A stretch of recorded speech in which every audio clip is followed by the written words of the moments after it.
नमस्कार, मैं Ankit Kumar Study Dynamic YouTube channel में आपका स्वागत है।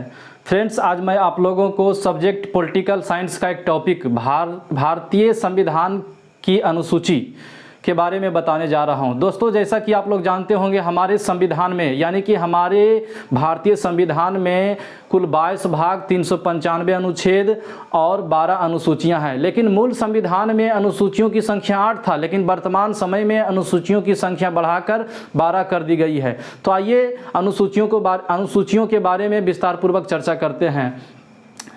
तो सबसे पहला अनुसूची में भारत के राज्यों और संघशासित प्रदेश के क्षेत्रों का उल्लेख किया गया है। यानी कि भारत में विभिन्न राज्यों का क्षेत्र अलग अलग है। मतलब कोई राज्य किसी दूसरे राज्य के क्षेत्र पर हस्ताक्षर नहीं कर सकता है। सबका अपना अपना एरिया बटा हुआ है।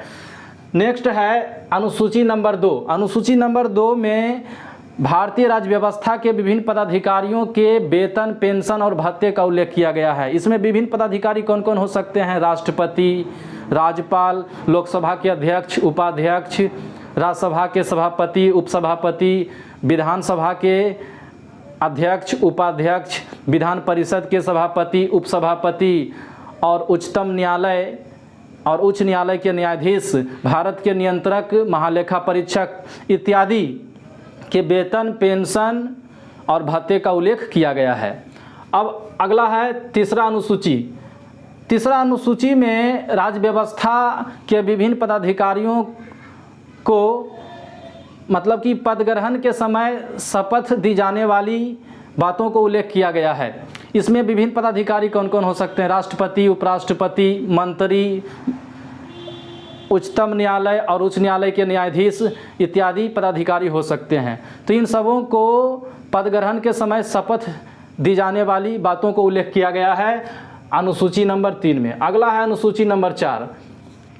अनुसूची नंबर 4 में भारत के राज्यों और संघशासित प्रदेशों का राज्यसभा में प्रतिनिधित्व, मतलब कि राज्यसभा में भारत के विभिन्न राज्यों से कितने सदस्यों का निर्वाचन होता है, कितने सदस्यों का प्रतिनिधित्व होता है। जैसा कि आप लोग जानते होंगे, राज्यसभा में सदस्यों की संख्या 245 है।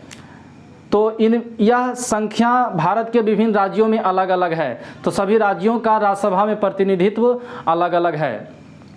नेक्स्ट अगला है अनुसूची नंबर 5। दोस्तों, 5वीं अनुसूची में भारत के विभिन्न अनुसूचित जाति और अनुसूचित जनजाति के क्षेत्रों के प्रशासन और नियंत्रण का उल्लेख किया गया है। अगला है अनुसूची नंबर 6। मतलब कि 6ठी अनुसूची में भारत के पूर्वोत्तर राज्यों मेघालय, असम, त्रिपुरा, मिजोरम राज्यों के जनजातीय क्षेत्रों के प्रशासन का उल्लेख किया गया है। अगला है 7वीं अनुसूची। दोस्तों, 7वीं अनुसूची में केंद्र और राज्यों के बीच शक्तियों का विभाजन किया गया है। तो इसमें कुल 3 सूची है: संघ सूची, राज्य सूची, समवर्ती सूची। तो आइए तीनों सूची के बारे में जानने का प्रयास करते हैं। संघ सूची को केंद्र सूची भी कहा जाता है। इसमें दिए गए विषयों पर केंद्र सरकार कानून बनाता है। संविधान के लागू होने के समय इसमें 97 विषय था, लेकिन वर्तमान समय में इसे बढ़ाकर 100 कर दिया गया है। अब है राज्य सूची। इसमें दिए गए विषयों पर राज्य सरकार कानून बनाता है। संविधान के लागू होने के समय इसमें विषयों की संख्या 66 था, जो घटाकर अभी वर्तमान में 61 कर दिया गया है।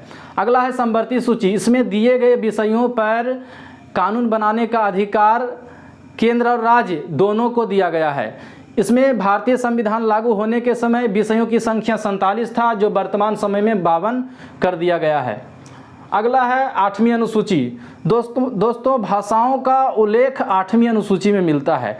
यहाँ से क्वेश्चन कई बार रेलवे या कई प्रकार के एग्जाम में पूछे जाते हैं कि भाषाओं का उल्लेख किस अनुसूची में मिलता है। तो 8वीं अनुसूची में मिलता है।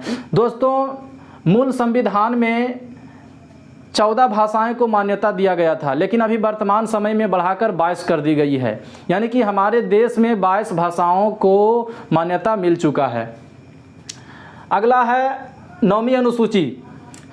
9वीं अनुसूची को संविधान में पहला संविधान संशोधन द्वारा 1951 में जोड़ा गया था, जिसके अंतर्गत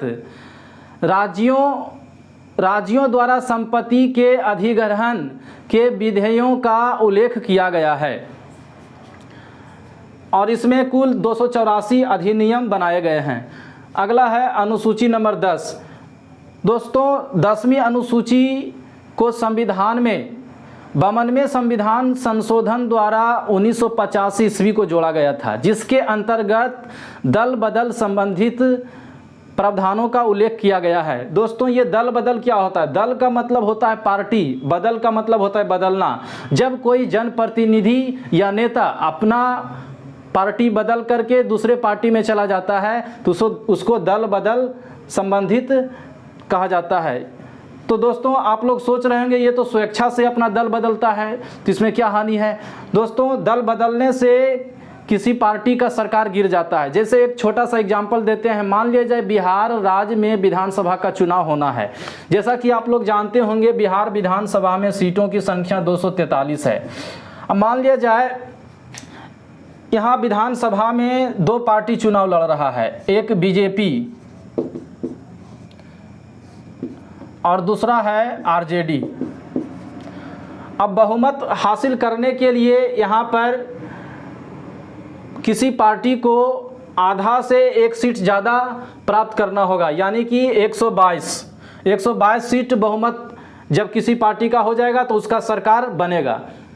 तो मान लिया जाए चुनाव हुआ, चुनाव होने के बाद बीजेपी का 122 सीट और आरजेडी का 121 सीट आया, तो यहाँ पर बीजेपी का बहुमत हासिल हुआ तो बीजेपी का सरकार बनेगा। लेकिन संजोग से मान लिया जाए बीजेपी का कोई जनप्रतिनिधि यानी कि कोई विधानसभा का कोई सदस्य अगर अपना मन बदल लिया, यानी कि वो दल बदलना चाहता है, अपना पार्टी बदलना चाहता है, अगर वो एक सदस्य यहाँ से निकल करके आरजेडी में चला गया तो आरजेडी का बहुमत 122 हो गया और बीजेपी से एक घट करके 121 हो गया, तो यहाँ पर आरजेडी का बहुमत हासिल हो जाता है। तो अब आरजेडी का यहाँ सरकार बनेगा, बीजेपी का सरकार गिर जाएगा। अब आप यहाँ सोच रहे होंगे तो वो भी जो चेंज किया है अपना दल वो तो स्वेच्छा से किया है, तो ये भी गलत है। यहाँ पर है लोकतंत्र के लिए ये हानिकारक हो सकता है। अब जैसे जो नेता जो जनप्रतिनिधि ऐसा किया, बीजेपी से निकल करके आरजेडी में चला गया, मान लिया जाए वह नेता हमारे विधानसभा क्षेत्र से था और हमने उसको इस आधार पर वोट दिया कि आप बीजेपी तरफ से हैं, चूँकि मेरा मनसा था, हम लोगों का मनसा था कि बीजेपी का सरकार बने, लेकिन वो क्या किया, बीजेपी की तरफ से टिकट उसको मिला, जीतने के बाद वो आरजेडी में चला गया। तो ये तो हमारे लिए धोखाबाजी किया। तो इस तरह का जो कानून, इस तरह का जो व्यवस्था है ये केवल हमारे इलाका में नहीं, हमारे राज्य में नहीं, बल्कि भारत के विभिन्न राज्यों में ऐसा व्यवधान उत्पन्न हो रहा था। इसलिए सरकार ने इस पर एक कानून बनाया जिसे कहा जाता है दल बदल संबंधित कानून, जो कि अनुसूची 10वीं अनुसूची में इसे शामिल किया गया। अगला है अनुसूची नंबर 11, मतलब 11वीं अनुसूची।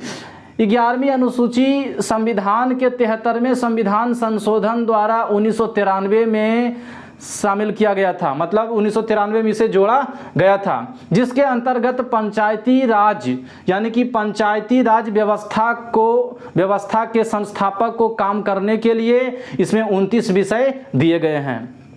अगला है अनुसूची नंबर 12, यानी कि 12वीं अनुसूची को संविधान में 74वें संविधान संशोधन द्वारा 1993 में ही शामिल किया गया था, जिसके अंतर्गत शहरी क्षेत्रों के संस्थाओं को काम करने के लिए 18 विषय दिए गए हैं।